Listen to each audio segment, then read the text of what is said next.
Hi viewers. ఈరోజు మన శ్రీతేజ్ కోలుకుంటూ ఉన్నాడు. ఆ బిడ్డ రేపటి రోజు స్పృహలోకి వచ్చి నార్మల్ అయిన క్షణక్షణం కూడా ఆ బిడ్డని కాపాడుకుంటూ ఉండాలండి.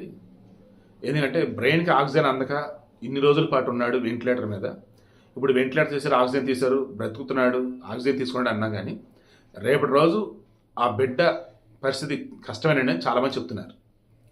ఈ మూమెంట్లో ఆ బిడ్డ భవిష్యత్తుకు ఒక భరోసా ఉండాలని అల్లు అర్జున్ ₹1,00,00,000, సుకుమార్ గారు 50 లక్షలు, ఆల్రెడీ ఈరోజు ఇంకో 50 లక్షలు ఇచ్చారేమో అనుకున్నా, బట్ క్రాస్ చెక్ చేస్తే 2 చెక్లే కనిపించాయి. అంటే ఆల్రెడీ నిర్మాతలు 50 లక్షలు ఆల్రెడీ ఇచ్చున్నారు కోమటిరెడ్డి గారి చేతుల మీద, ఏది భాస్కర్ రావు ఫ్యామిలీకి.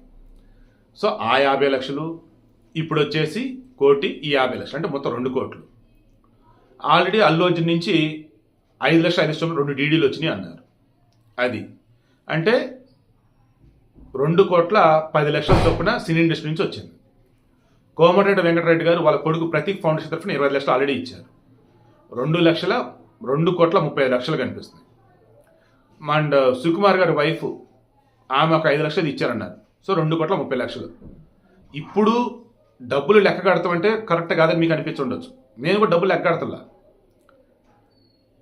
యాక్చువల్గా భాస్కర్కి లివర్ ప్రాబ్లం ఉంటే last year liver transplantation జరిగిందాడు.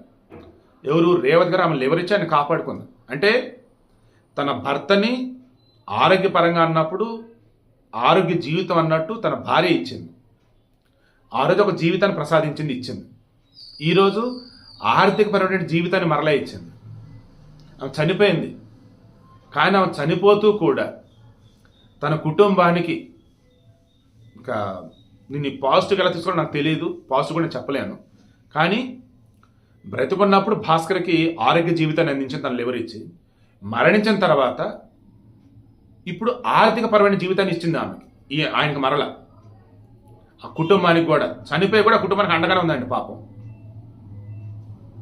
Bhaskar రేపటి రోజు తన బిడ్డలు సాగటానికి ఇబ్బంది పడకూడదు. సో ఆ రకంగా డబ్బు ఇప్పుడు వచ్చేసింది. రేపు శ్రీతేజ్ కోలుకున్న తర్వాత ఇటుపతి ఇబ్బంది పడకూడదు, దానికి తగ్గట్టు డబ్బు వచ్చేసింది. మరి రేపు భాస్కర్ బతకాలి కదా సమాజంలో గౌరవంగా. దిల్ రాజు చెప్పాడు, భాస్కర్ ఎటు ఏదో మలకపేటలో ఏదో చిన్నపేట ఏదో దగ్గర చిన్నపాటి జాబ్ అంటే నెలకు 30,000 వస్తాయి. సో సినీ ఇండస్ట్రీలోనే ఒక మంచి చోట మంచి జాబ్ ఇచ్చి అతను పెడతామని చెప్పేసి అన్నాడు. దిల్ రాజు చెప్పుకున్నాడు, ఆల్రెడీ గవర్నమెంట్ ఉంది. అండ్ ఆర్యవైశ్య కార్పొరేషన్ చైర్పర్సన్ కాలువ సుజాత మనం గట్టిగానే మాట్లాడారు, మా వాళ్ళు వీళ్ళు అని చెప్పేసి. సో వీళ్ళంతా కూడా రేపు భాస్కర్కి మంచి జాబ్ ఇప్పిస్తారు. అంటే జాబ్ దొరికింది, రేపటి రోజు ఫైనాన్షియల్ ఇబ్బంది లేకుండా ఉండడానికి డబ్బులు వచ్చి ఉన్నాయి, శ్రీతేజ్ కోలుకుంటున్నాడు. సో ఆమె మాత్రం స్వర్గస్థురాలైంది. నిజంగా రేవతి గారికి దండం పెడతా, నిజంగా ఆమె దేవతనండి. బ్రతికున్నప్పుడు ఆ కుటుంబానికి చేయాల్సిందంతా చేసింది, చనిపోయాక కూడా ఇంకా తను సాయపడుతూనే ఉంది.